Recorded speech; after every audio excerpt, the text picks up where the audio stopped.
Saudara, saya mau menyampaikan firman Tuhan tentang orang yang tidak dapat menikmati hidup.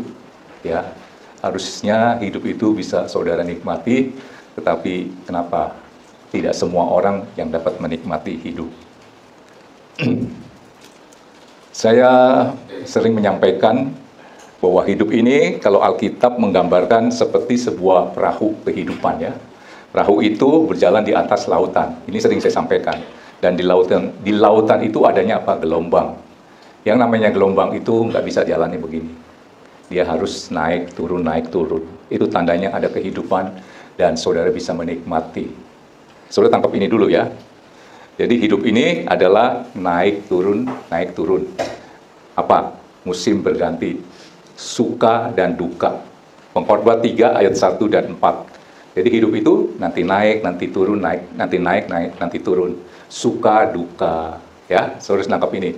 Musim gugur, musim semi, begitu seterusnya. Nggak ada yang namanya musim semi terus. Itu tandanya nggak ada kehidupan. Atau musim gugur terus sepanjang hidup saudara, nggak ada tuh. Jadi apapun yang saudara dapati, saudara percayalah bahwa ini musimnya pasti akan berlalu. Nah, bagaimana saudara untuk bisa mensiasati supaya saudara bisa menikmati hidup yang Tuhan karuniakan kepada kita. Pengkhotbah 3 ayat 1 sampai 4. Untuk segala sesuatu ada masanya, ada waktunya. Saya nggak tahu saudara ini sedang menghadapi apa. Persoalan itu juga ada waktunya. Untuk apapun di bawah langit ada waktunya. Ayat 2. Ada waktu untuk lahir, ada waktu untuk meninggal. Ada waktu untuk menanam, ada waktu untuk mencabut yang ditanam.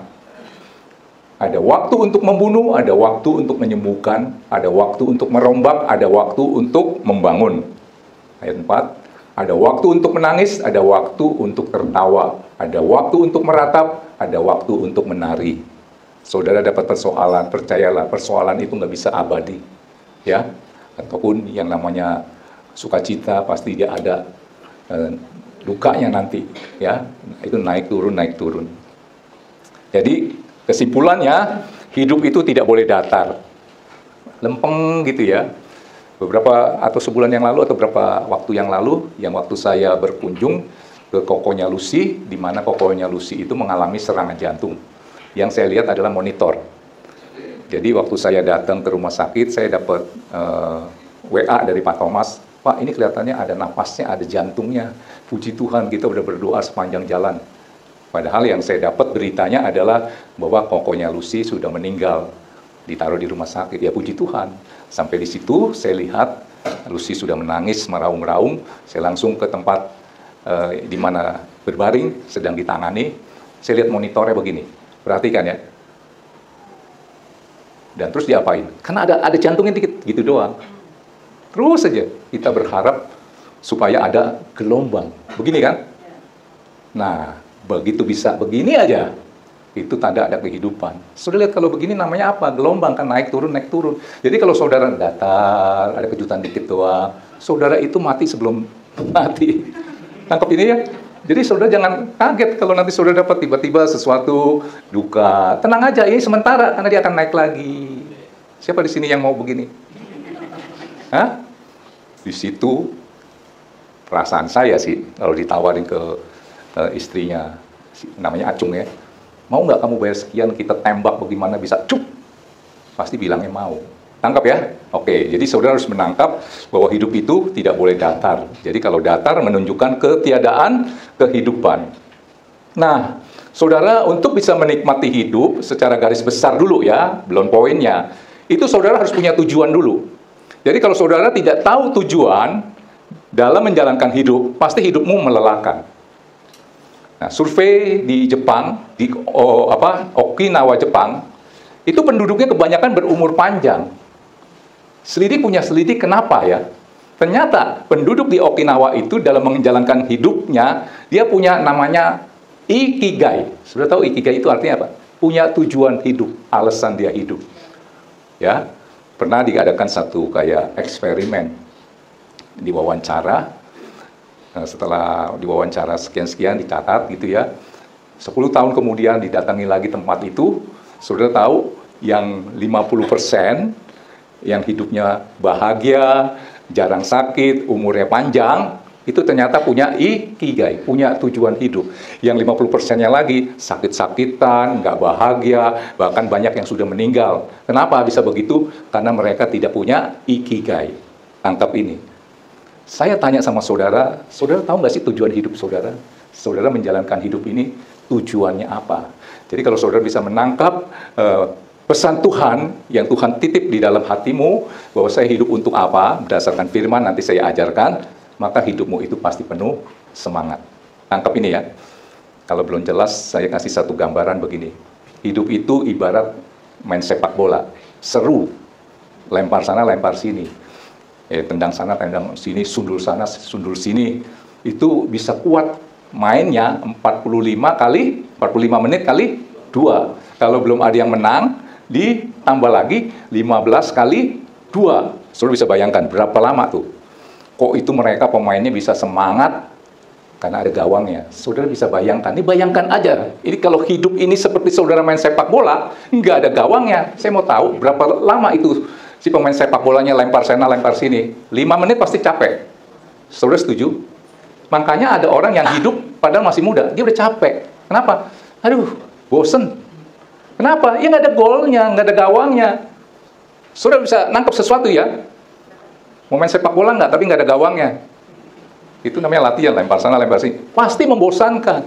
Jadi hidupmu membosankan itu karena saudara hidup nggak ada tujuan. Tangkap, ya. Makanya harus ada tujuan. Ibaratnya saudara naik kendaraan di jalan tol. Kalau saya tanya, di mana Pak Thomas? Di jalan tol. Mau kemana? Saya nggak tahu. Loh, kok? Saudara bisa bayangkan, di mobil itu capek nggak saudara? Saudara mau piknik satu hari, saya ajak saudara naik bus yang keren, dapat snack, dapat makan juga sih di bus itu. Memang hari pertama sih asik, mungkin nyanyi-nyanyi gitu ya. Lama-lama saudara bisa bosan nggak? Kenapa? Nggak tahu. Ini mau kemana nih busnya? Nggak tahu juga. Hidup cuma digas doang. Tangkap ini. Maka perjalananmu itu akan menjemukan, melelahkan, dan membosankan. Maunya apa? Udah deh, stop perjalanan. Artinya selesai hidup. Kenapa? Nggak tahu tujuan. Siapa di sini dalam menjalankan hidup nggak tahu tujuan? Saudara nggak punya ikigai, pasti hidupmu nggak ada semangat. Pasti hidupnya sakit-sakitan. Pasti umurmu pendek. Berdasarkan eksperimen di Okinawa, ya, itu umurnya panjang-panjang tuh karena mereka punya ikigai.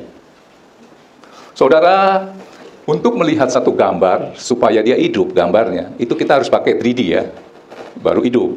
Kalau gambar nggak ada 3D-nya, 3D, itu biasa aja. Nah, supaya gambar itu hidup, digambarlah dengan 3D, dan biasanya itu bayarnya mahal, 3D.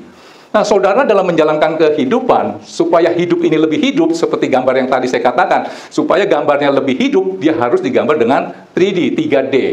Nah, hidupmu supaya lebih hidup, saudara harus menjalankan kehidupan saudara dengan 3D. Ini saya sudah sering sampaikan.